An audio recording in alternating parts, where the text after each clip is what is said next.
Hi, everyone, and welcome back to Baked HR. My name is Jasmine, and I am here with my Baked HR co-host, Christina. How are you doing tonight, Christina? I'm doing well, Jasmine. How are you? I'm doing all right, doing a little resting on the weekend and the week before everything gets started. Um, we have some busy weeks coming up. Do we? We do or you do? Well, I mean, you're getting a floor redone. I'm like moving and starting a new job in like the span of 2 weeks. So we got a lot of stuff going on, but we're going to keep coming to y'all with more Baked HR content and more Baked HR funnies. Tonight we have a guest of mine who is actually on Baked HR live with us like 2 Sundays ago, I think it was. He So joined you in. are our second two-time guest. We've only had one other two-time guest. Yes. That was lawyer friend. Yes. We're going to keep calling lawyer friend back.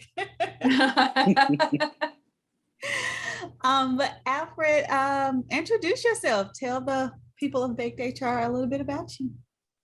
So good evening, everybody. So I am Alfred, or AJ is what I prefer, Jasmine. Alfred. I am the HR business partner. Been in HR for a few years now. Why I got in HR, there's still a debate. I have no idea. But I love it. Love what I do. I'm from Mobile, but I reside in Birmingham right now. So yeah, that's a little about me. Well, we're so excited for you to join us tonight. Thank you for coming back. And I really enjoyed when you co-hosted the live with Jasmine. I think if we put a poll up, you might replace me. The people might want you to replace me. No, I couldn't compare. Oh, you are so kind. Where will we get our snarky recruitment humor from? Right. Okay, I do serve a purpose. We need that. So tonight, we want to talk about a few different things. So starting out, a few weeks ago, Frito-Lay was on strike. Their employees were striking due to some of the demands that they were having to work. They were sacrificing a lot of time with their family. They were working overtime 7 days a week. So they decided to go on strike. That one's been resolved, but a new one has started, I believe, about 2 days ago, or maybe 4 days at this point. Nabisco in Portland is starting to strike, and they have people from all around the world joining them on their strike. So we know Frito-Lay, like I said, wrapped up. They had a few, changes that they made, and now Nabisco is on strike. So, as a person who used to work for a union organization, I did not want to hear the word union for about a month, but I really enjoy learning about the union experience. Alfred, AJ, I'm used to calling him Alfred because we used to work together at Chicken Keys, and that was his name, and he would call me Jasmine because that's how my name is spelled out. But whatever. So AJ, do y'all consider yourself manufacturing? Because I know some manufacturing companies do not. Some. Yeah, we do. So you do. Okay. Yep. All right. So as a person who works in manufacturing, who has dealt with, multiple employees, right now, all around the world, the supply chains everywhere are crazy. You're not getting a lot of things out on time. You have back orders. How are you all handling that as an organization? So of course, staffing is number one priority. So we're trying to get people in, but we continue to have to cut orders. Like Friday, I was talking to department manager in shipping, and she's like, "Yeah, we got to cut more orders." So some of it is the suppliers not getting film, is what we call it. So if we don't have film, we can't produce food or chips. It's my business. So it's really hard. If we don't have the supplies we need, we can't fulfill the orders. So we just try to, get in contact with suppliers and see what's the holdup, what's the ETA on the film and whatever else we need. And we just keep pushing. But also we got to cut orders sometimes. So I had that issue recently, and I thought it was very interesting that at a certain point we were reaching out to our suppliers and saying, hey, we need more products. I mean, right. In order for us to make our products, we need the products from you all. So what are we going to do about this? How can we go about getting more products? And at one point, the supplier informed us, they was like, look, you're getting what you're getting. There's nothing else we can do for you. And we were kind of like, you kind of have that moment of like, excuse me? Like, okay, that's not what I'm gonna get. Yeah. Jasmine, did you get on the phone with them after they said that? Did that help? HR, in many places we're not important to the business. So we find out after the fact, after, we're having people go home because, there's a lack of work, but you're saying we need more people and it's not adding up. And I'm asking you, so why is there so much of a lack of work that you're letting these people go? And yet you're asking me to bring more people into the door. Are they going to work? What's going to happen here? Okay, so that sounds like a whole mess. And AJ, you said staffing is number one priority. And so what I see, and not just from manufacturing customers, but from all industries, staffing may be number one priority, but retention also has to be number one priority. Otherwise, we're just working ourselves to death. And when you have that, like, okay, now your supplier can deliver all of this. So now everyone has to work overtime, or, similar challenges that maybe the Frito-Lay employees were complaining about. Like, how do you partner within the organization from your role to make sure that staffing is the number one priority, but also retention, and making sure you avoid some kind of unionizing or strike effort when really the conditions are kind of out of your hands sometimes? So for me, we have staffing meetings every Friday. So my first couple were about culture and what's the culture. I'm new, so tell me what the culture is. So next week is going to be about retention. So what I do when people do a 3-day no call, no show, we call and say, hey, why'd you leave? What happened? So I'm collecting that data to present to the plant managers and the department managers. This is why your people are leaving. So how can we fix it? What do we need to do to improve? Once I get them in the door, the cheeks in the seat, is what I like to say. I put them through orientation. I mean, my job is done at that point. I check up on a week's time. I say, hey, how's it going? Oh, it's going great. Next day, they quit. So is it why? What happened between the time I asked you was it going great to a couple hours later? So so there's a disconnect somewhere. So I'm still trying to figure it out. But do you think your managers will be open to that type of feedback? Like if you call the person and they say, hey, these are the reasons why I'm leaving. I don't feel like I was properly trained. I feel like I was really just thrown on the line to figure it out.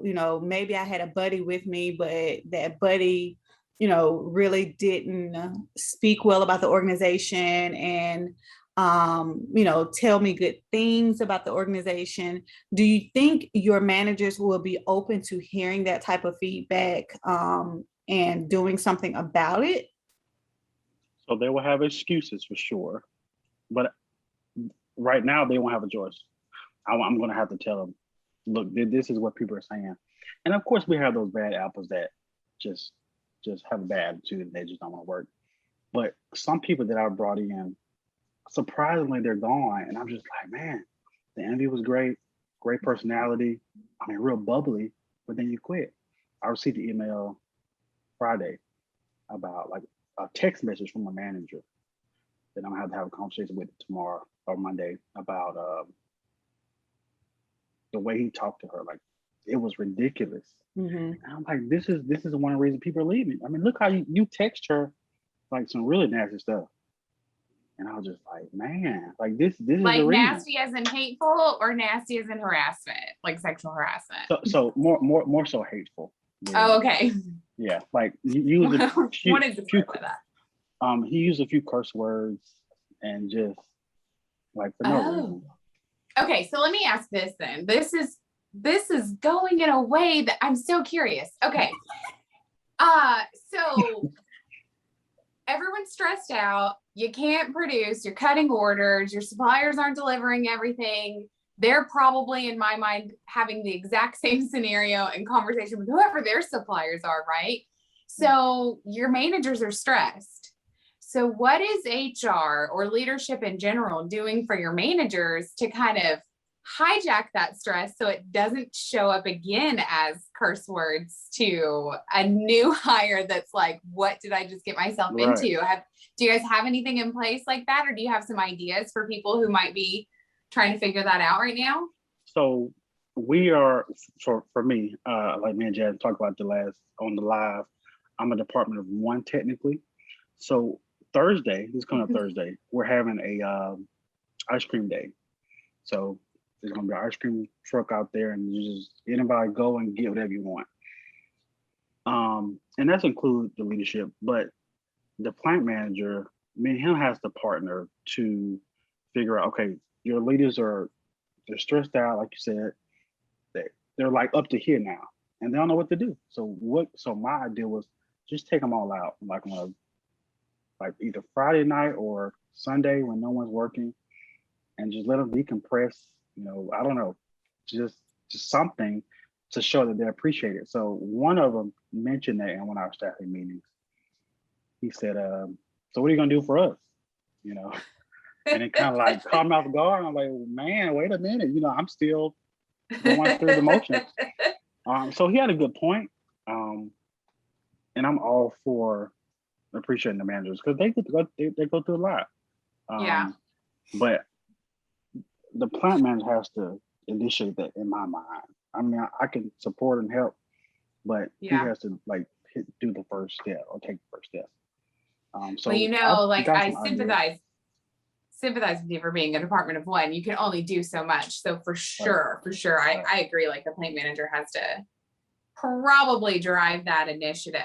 Yeah. But I think as HR in general, and even sometimes, leadership, like the C-suite, sometimes we forget because we want managers to figure out a way to make it work because we're like, you're compensated well, you know how to do this job, like you go do the job. Right. But really in times like this, if they're that stressed, it's gonna come out in some form. Yeah. And so, maybe we do need to have more conversations around that. Yeah. And and it's like, I guess, it's hard because we're like 24 hours. So everybody's working almost every weekend except Sundays. I think they cut Sundays out for now. So it's kind of like, what day can we get everybody together? But at the same time, do we want everybody together? COVID is still a thing. So it's like, it's hard to balance. Can we just give them a $100 gift card and go do what you want to do with it? That could be something.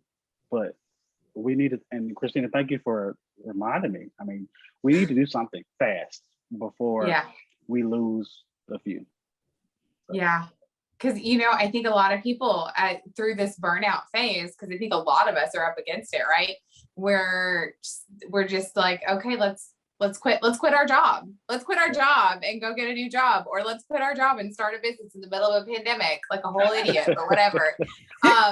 And that's very well could be our managers. And they're like, I'm going to take a month off. And then when I'm ready to work again, everyone's hiring, I'll find a job. So absolutely. Yes. Yep. Interesting. Okay. Sorry. I hijacked the direction of that one because I was really curious. Well, I'm curious, we've talked about supply chain, we've talked about management. I'm also curious about one of the issues with like the Frito-Lay, and one of the things that the employees wanted or fighting for, were they saying they were working in sweltering 90-degree temperatures, and they were demanding an end to overtime and to 84-hour weeks. So, you're a 24-hour company.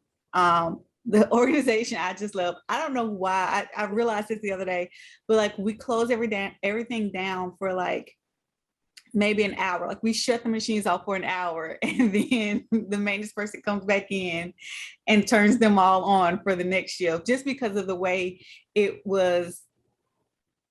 Like it ends at 3 and then the next shift starts at 4:30 in the morning. So I was like, wait, what is the purpose of this? Why are we doing this?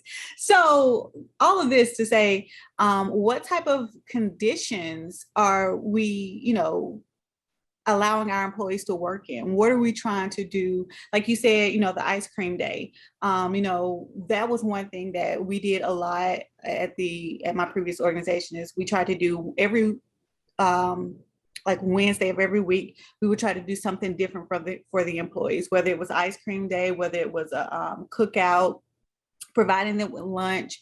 At one point, for second shift, it was a little bit harder because it was like 7 o'clock at night. So Right. We would do giveaways where we would just like, the plant manager would go out and buy a TV, and we, do a raffle and give away a TV to one of the employees. So they're doing all those things, but, summers in Alabama aren't, very comforting. So they're working in a plant in hot conditions. What are you all doing in your organization that you feel like is different from what, Frito-Lay or Nabisco are saying that, the employees truly appreciate? So first, so the manufacturing side and there's a warehouse side. Mm-hmm. Manufacturing side is that air. What is it? Climate control air. So they're okay. I mean, we have fans in every packing station. So Mm-hmm. packers, they pack chips in boxes all day. So there's fans there. Now the warehouse side is a little different. I mean, there's fans everywhere, but it's a warehouse, so it's hot. We have water stations and all that good stuff. But for us in Philly, the difference there, we were working 7 days a week, 8 hours a day. But we were 7 days a week.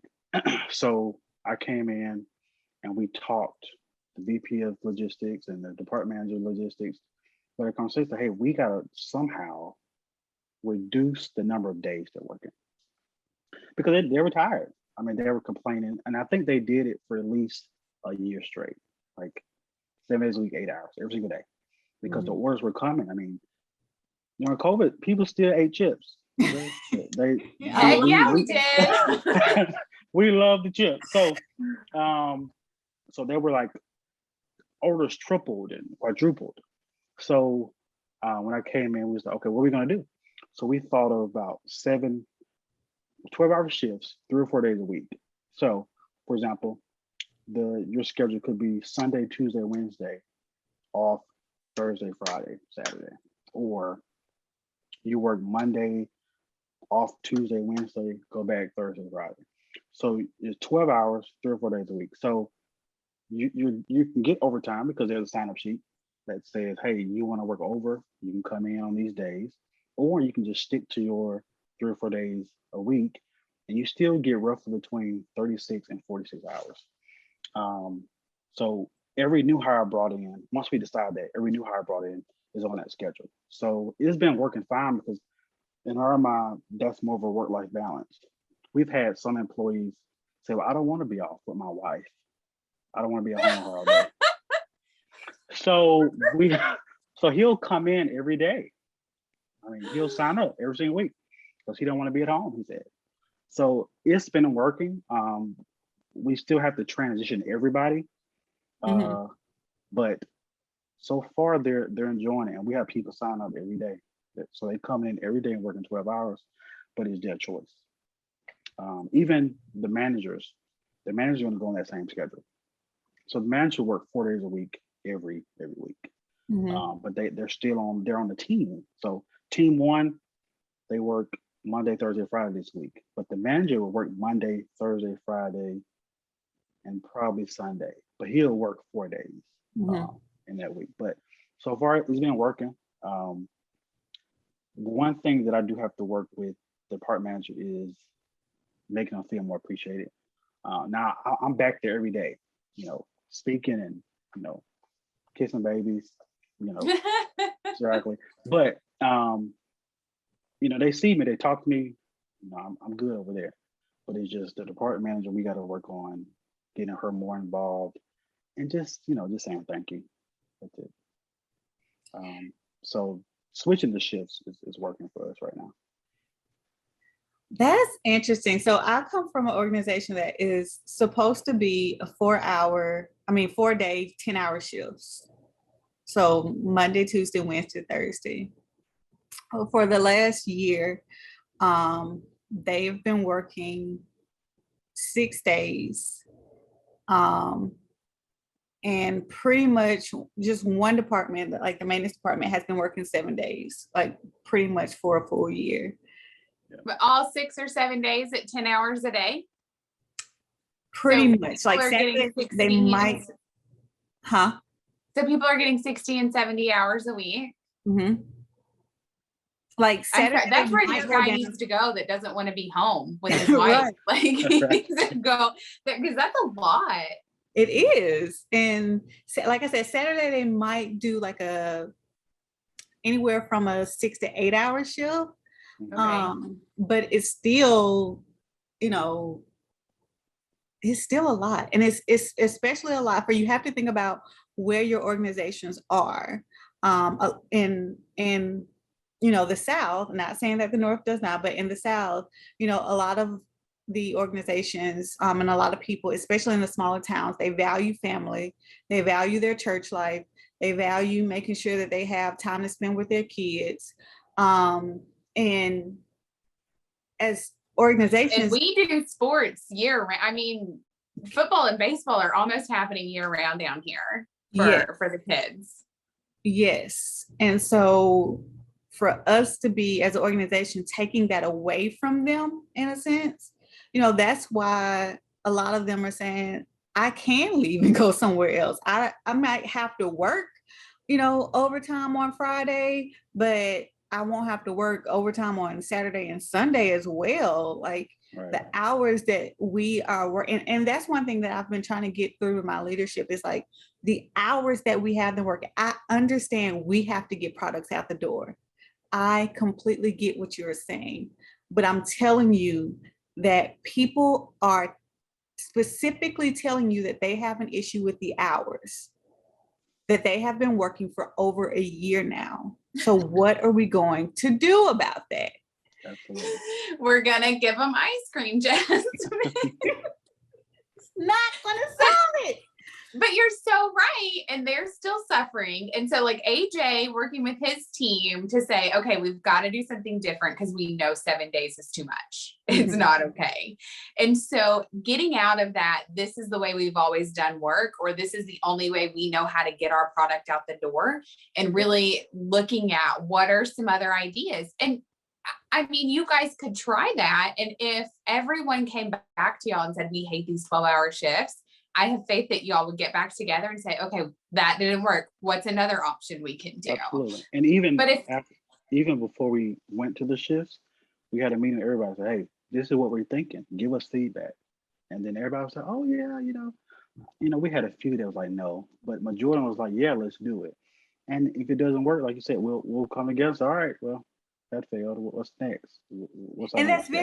That's very interesting because, we tried to change the way of overtime, but we were like, okay, for a few weeks, there will be no overtime. But then when that happened, people were complaining that they weren't getting their overtime. I mean, you gotta think about it. You're very used. Exactly. You're very used to working all of these hours and it's difficult, but your paycheck is overtime. You're getting a lot more money. And then when you go back to what your normal hours are and you get a normal paycheck and you're like, wait a minute. Like, can I have some of that overtime back? Maybe not all of it, but just a smidge of it back. Yeah.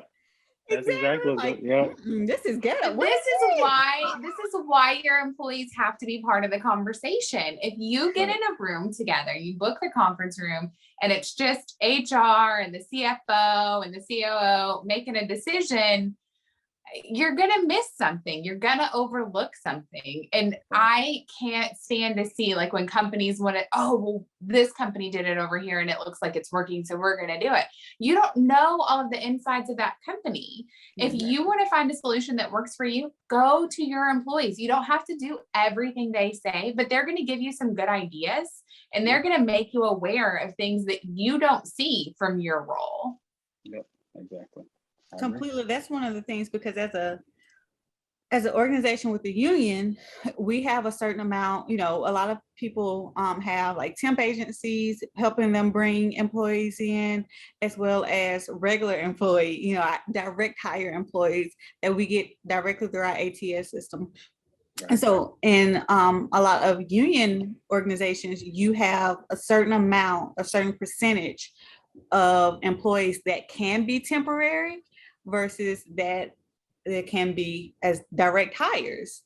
And so we had to have a kind of like a sit down, come to Jesus and say, okay, look, we're not getting as many applicants as, what would meet the need and make sure we don't go over that percentage. So we had to sit down with the union and ask them direct questions of, hey, these are the things that we've thought about to bring new people in as direct hires, new advertisement, but what are we missing from you guys' standpoint? Like, what can you tell us? Is there somewhere directly that we should advertise to, somewhere we should get flyers out to? What can we do about this referral bonus? So it's really sitting down with them, and that makes them feel so much more appreciated when you are able to just sit down with them and have a conversation. I don't know. So when you say sit down with the union, can I tell you what like image I get in my head? Because I imagine negotiation table. Here's my Jasmine, right? Like maybe another person from HR or, somebody high up. And it's like a dark lit room and you guys are sitting across the table from each other and you're like, we need this. And they're like, not until we get this. And you're telling me that you sat down with them and you were like, hey, here's what we're doing. We think we're missing something. Can you tell us what that might be? Do you have any ideas? And they actually did that. Yes. So I completely understand what you're saying though. Like before I joined an organization that had a union, I once said I would never get into an organization with a union. So and then two, I was like, oh my God, what have I got myself into? And you think of everything horrible, I guess you could say, that you hear about unions. Thankfully, my experience was not that majority of the time. A lot of it is just you have to have a relationship, and all they want you to do is abide by the contract that you have set in place, that you have both agreed to when you've done the contract negotiations. Now, the issue is, while the language is there, what does the union understand that language to be versus what does the organization understand that language to be? Yeah. So that is where a lot of the disconnect is because like, oh no, we meant this. And they're like, we took it as this. Right. We interpret it differently. Exactly. Yeah. So being able to sit down and have that conversation and being open and honest with them, like when we first saw that the number of temp employees that we were getting in were definitely going over the acceptable amount of percentage that we had agreed to in contract, I sat down with the chief union steward and said, look, this is where we are. This is what I'm doing to bring people in as direct hires. But right now, with the demand of production and the amount of applications that we're receiving, we're not going to turn bodies away just because they're temporary employees. Exactly. They're temporary employees to become direct hires in the hopes of that. But, you sit down and you have a conversation, you build a relationship with someone, and it's not always in a little dark room. So I only worked for one union and I worked for them as a temp. I took a temp assignment helping them. They were opening a new facility here in town. Mm-hmm. And they were having trouble staffing. And bless their little souls, they had interview days out at the community college and spent like days interviewing like 100 people a day, and like still couldn't staff there. And I was like, what are y'all doing? So I took that assignment knowing that it was temporary. And I was like, well, this is interesting. I'll get a closer look at the union life. And I didn't have the same experience that you had, Jasmine. Like I obviously I wasn't involved in anything, in any negotiation talk or anything like that, but I supported the HR manager, and a lot of, what she had going on. And I just remember this one story, like, the union rep or whatever the title is was upset in her office one day because they had disciplined somebody who had fallen asleep on the job for the third time. Mm-hmm. And like it was on camera because there's like cameras everywhere because of how the plant is set up and stuff, and some of it's outside, and so whatever, but it was on video that he was on the clock and he was asleep, and they fought it. And then there was nothing the employer, I almost accidentally said the employer's name. There was nothing the employer could really do. They had to reinstate him and like, not carry out the discipline. I don't remember what the disciplinary action was fully, but I mean, he was going to be off work for a period of time. And I thought, well, that's so stupid. And that's hurtful to other people in the union, right? Because like this guy was clearly slacking and not working. And you guys are still fighting it as like it came back as a grievance, and that doesn't seem right to me. So then I ran far away from unions because that did not seem like a good deal. Speaking as someone who completely there have been many of times that I have sat down, like when I got a grievance, I've sat down and said, explain this to me. Explain why you're grieving this for a reason that is clearly, but you have to think about certain situations. So just from experience, the person that they say was sleeping, how do you know for sure that that person was just sleeping? How do you not know that that person maybe had no work to do and was just not resting their head on their desk? Oh my God, do you work for the union side now? Get off. What is happening? I'm telling you how they think. I'm sure that was the conversation that they presented, but I just thought like I think this guy admitted to sleeping too, and they still fought it because he had already been in trouble at least once for it. And also as the organization, was it that the person who like is over the labor part, so I guess the HR manager, it was over labor? I guess, yeah. Maybe. Okay. So if that person didn't have the experience to know how that, if they continue that fight, they could have possibly won. Maybe they just didn't want to continue that fight. Yeah. And so maybe the easiest way was just to reinstate the employee. Not saying it's the best decision by far, especially if you know someone was sleeping. That is, so many safety hazards. But they admit to it. Exactly. But and then the other situation could have been the fact that it was cameras, because unions do not like cameras. So it could have been the camera situation. So it's just so many things that you have to look at. Unions don't like cameras. Why don't you like cameras, unions? What's wrong with cameras? What are you afraid of them seeing? Your employees sleeping? They don't want cameras to do that could lead to disciplinary action. If that person was sleeping, then you should have gotten record by having a supervisor go up and wake that person up instead of having it on camera, because anything. So I guess they're arguing with me. Well, what if that camera didn't work? We won't even be here. Yeah. Oh, wow. I feel like Christina, you guys. I'm not on the union side. Okay. I'm glad. I was about to say, I feel like y'all are both now on the union side. No, we're not on the union side. I'm like, you know what though? It's really good that you said like you have to think the way that they would think and the way that they would process it. I remember the very first state SHRM conference I ever went to. they closed out the conference with two guys who used to be, like, I guess like the union organizers. There's a name for them. What's their name? Like, they didn't work in the facility, but they would go and they would target companies to turn them union. We call them business managers, so I don't know what they call them. No, there's another word for it. I'm going to think of it after we're done. But anyway, and so they were telling, a room full of HR professionals in a state that is constantly targeted by unions, right? Because we have so much automotive, we have so much manufacturing. Everyone thinks, oh, Alabama's a right to work state. They don't worry about unions. There's plenty of union presence here in Alabama. And they were sharing stories about like how they would, the bad things that they would do, like the totally unethical things that they would do to pressure people into voting for the union.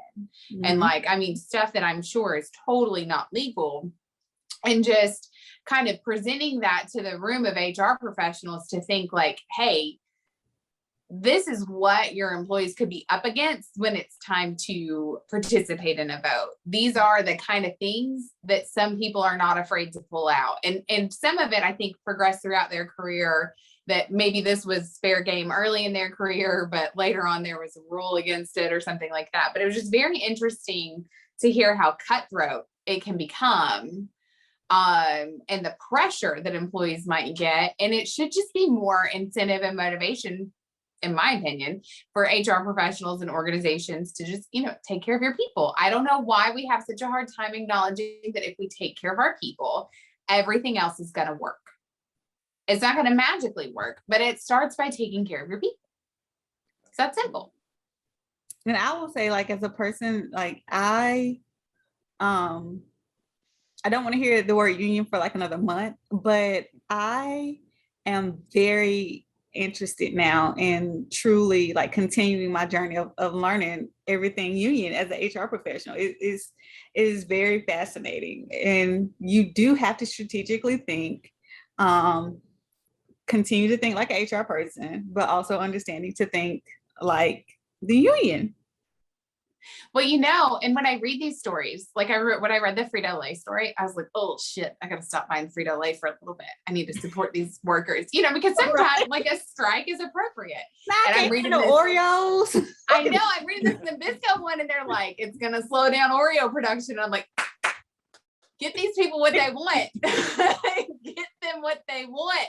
I don't want to be on hold with my Oreos for too long. But like, I guess before that, because like you see like, oh, like a manufacturing company that's not food is on strike, and you don't think about how that impacts you.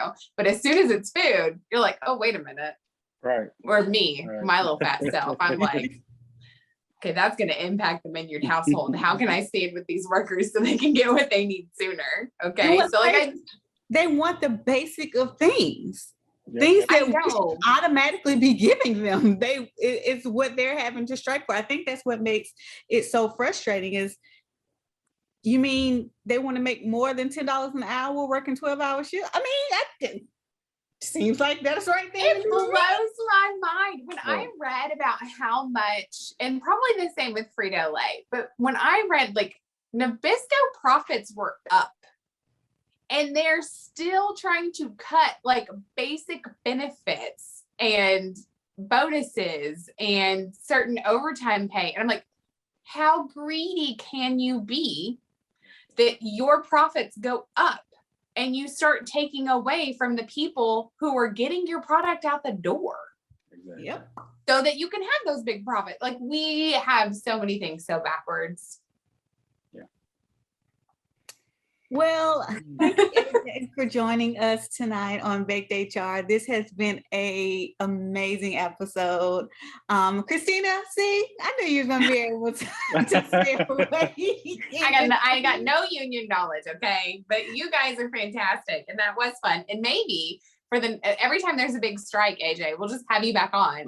We'll just talk about the big strike. Yeah, let's do it. But I do got one question, Jen, before we go. Oh, Lord. Okay, so just really quick, y'all thoughts. All right, so we were talking about, improving employee satisfaction and doing something for the employees and the managers. just give me like an idea. Like, are we gonna do ice cream day? I mean, that's just something I think it's fun, and I think that. I mean, yeah, but you can't take that away now. Ice cream day is Well, no, on the books. Right. Yeah, the flyer's already out. We're ready. But what else? Like, what else can I do? I mean, managers or employees to, appreciate them or show them that we care. Now, of course, I do it daily, but what else? I mean, I know during Christmas you're gonna get them a gift, like that's already in the works. But like anything, minute that's not expensive, but something you think they'll care about or appreciate. Anything that Well, I like where your head was at earlier, where you're like decompress. Yeah. Because obviously, like that's part of the we value you and we're behind you, but you still have a job to do in a stressful scenario. Right. Here's something to help you like de-stress. So, like for me, I would be like, sure, a gift card to a spa. I can go get a massage or whatever I'm comfortable with in these COVID streets. Yeah. And there is like a website where you can get like a gift card that's usable at like hundreds of different spas. Yeah. But not everyone might be into that. So Jasmine, what do you have? I always lead with one asking them directly what they want. I think the idea of a gift card is good, especially if it is something that they can actually do. Right. But again, being COVID times, it is a little more difficult because some people might not want to actually get out. So that way you give them an option. So maybe some people are okay with, maybe they just want to stay home. So maybe you do like a food store gift card where they could buy some dinner for themselves or order in, or it can be a spa gift card where something that they can go out and do. For the employees, we had, like I said, multiple days that you would just give things away to let them know that, hey, we get it. And one thing I think you are already doing that I stress with my organizations, give them a day off. Yeah. I mean, you realize, give these people a day off. And make it a full day off. Not like, oh, they got to take a phone call because they wanted to give you a COVID update on the Lord's Day. We're not doing that. Like let's have a full day off. But also it could be as simple as, because one thing that we always tell managers to do is like make sure that you acknowledge an employee whenever they do something like above and beyond, when they came with a creative idea or whatever, got us out of a situation. I think also like publicly acknowledging management in front of their team when they have, carried an extra workload or, just whatever it is. Because I think that shows also the team that y'all are supporting the manager who's supporting them. Now, unless it's a bad manager, then you don't want to do that. You're going to make the people mad. Mm-hmm. Yeah. But and also a good manager, you can do that. And that's true. Like I'm planning a Jeopardy or Family Feud training. Like we already got it set up. I just got to figure out what the day is, but be teams and it should be fun. That's fun. I like when you instead of just like sitting in a training class and all right. So the first slide says, do not touch people inappropriately. Second slide, that's boring. Yeah, I'm asleep already. So I'm trying to make it. I'm trying to make it as fun as possible. It's boring, but I need you to wake up and realize this. I mean this when I say this. Hello, do not do this. All right, y'all. Thank you so much for watching tonight's episode of BakedHR. Make sure that you are following us on Instagram at BakedHR. If you have a topic or something you want to discuss or you want to join us on BakedHR, send us an email at bakedhr@gmail.com. And then make sure that you subscribe and like to this YouTube channel for all of season 2. And go back and watch season 1 too. We had some really great guests in that one too. Yeah, we did. Mm-hmm. All right. Thanks. Bye, y'all. Bye.